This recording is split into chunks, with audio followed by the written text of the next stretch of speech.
Do you want to know how you can log into your JP Morgan Mutual Funds account? If yes, then you've come to the right place. Hello and welcome to Tech Basics. It's your host back again with yet another interesting tutorial video. In this video, I'm going to teach you how you can log into your JP Morgan Mutual Funds account. Go ahead and open Chrome or Edge browser on your PC, go to the Google search bar and then search for JP Morgan Mutual Fund login.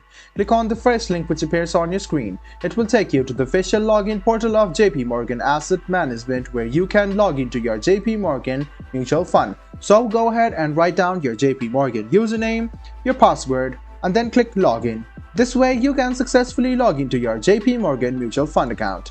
You can look at your password anytime by clicking on this eye icon, and you can even hide it. If you have forgotten your username, this is the link for you to retrieve back your username, and if you have forgotten your password, this is the link for you to recover your password easily.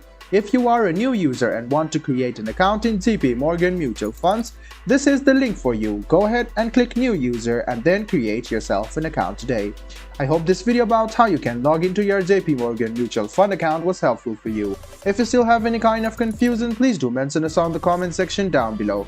Like the video, subscribe to the channel and do hit the bell button for more. Hope to see you in the next video as well. Until then, goodbye, take care and make sure you enjoy.